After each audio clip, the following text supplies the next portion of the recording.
Eh bien, bonjour tout le monde, c'est Alex. La Grèce va bientôt connaître une période décisive de son histoire. De la mère fondatrice de la civilisation et de la culture, elle va devenir petit à petit une vitrine décorative sous l'influence et le contrôle de Rome. Mais alors, comment la Grèce est-elle passée du premier au second plan? Avec la mort d'Alexandre le Grand le 11 juin 323, son puissant empire helléniste s'effondre et un grand bouleversement géopolitique apparaît. Premièrement, Philippe III monte sur le trône de la puissante Macédoine, qui confirme son indépendance de la Grèce.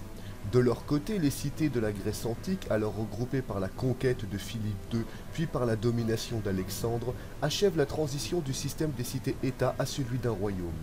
Au niveau des Perses, le règne des Achéménides est définitivement révolu et l'empire perse ne renaîtra pas de ses cendres. En effet, c'est une dynastie hellénistique portée par les Séleucides qui confirme et propage l'influence du monde grec sur l'ancien monde perse. Ainsi, la victoire des Grecs sur leur ennemi de toujours est enfin totale.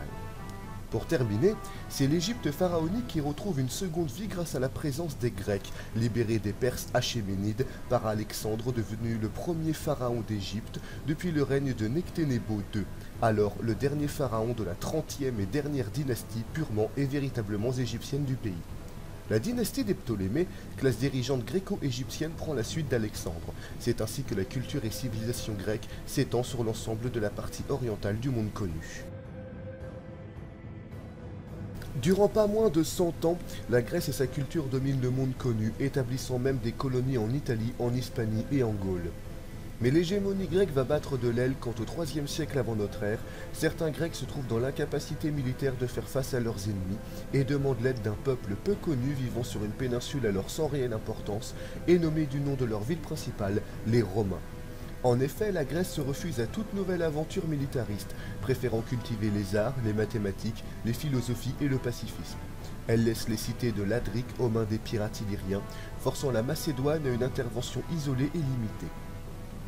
L'isolement de la Macédoine est renforcé par le sentiment de sécurité des Grecs. En effet, la Grèce se sent entourée d'alliés et d'amis. Les Macédoniens au nord, les Séleucides à l'est et les Ptolémées au sud. Seul l'ouest peut faire l'objet d'une menace via la péninsule italienne. Mais à cette époque, Rome n'est ni une puissance militaire terrestre, ni une puissance militaire navale. Mais les Romains voient une occasion expansionniste dans leur zone d'influence économique via le système des États clients dans le domaine d'aide des cités de la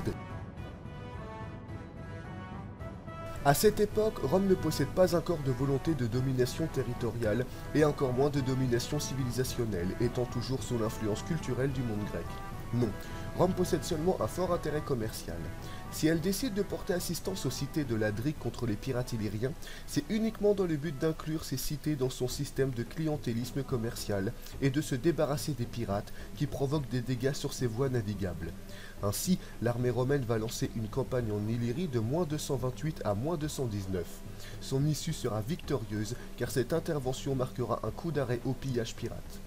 Fort de cette victoire, la Ligue étolienne en conflit avec le royaume de Macédoine, qui s'est vu refuser une aide de la Grèce, demande l'aide de Rome, qui accepte, toujours dans cette volonté d'inclure le plus de monde possible dans son commerce.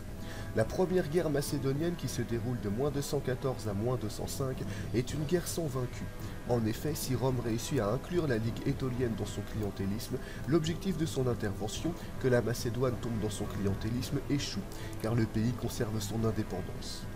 Les victoires militaires macédoniennes permettent une nouvelle politique d'expansion sous le roi Philippe V, qui déclenche ainsi contre Rome la seconde guerre macédonienne de -200 à -197. Mais cette fois, Rome se révèle comme une puissance militaire et défait d'une manière décisive les troupes macédoniennes à la bataille de Cynocéphale, ce qui force la Macédoine à la paix.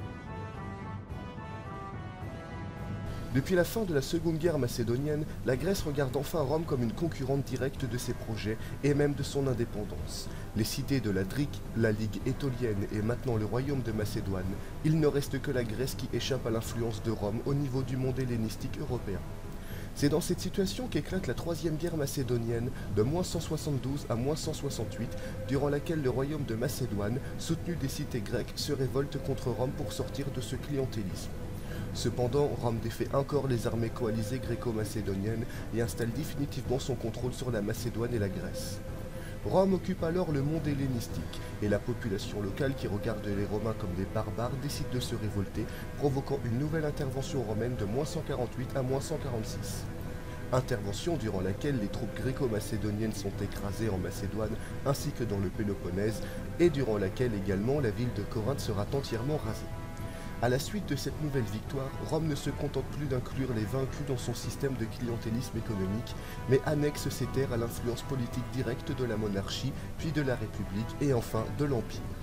Mais cependant, il faudra attendre l'an 212 de notre ère pour que l'édit impérial de Caracalla autorise les Grecs à la citoyenneté romaine. Eh bien, j'espère que cette vidéo vous a plu. Si c'est le cas, vous savez ce qu'il vous reste à faire. Commentez, partagez, likez. Et moi, je vous dis à la prochaine pour une autre vidéo. Ciao tout le monde!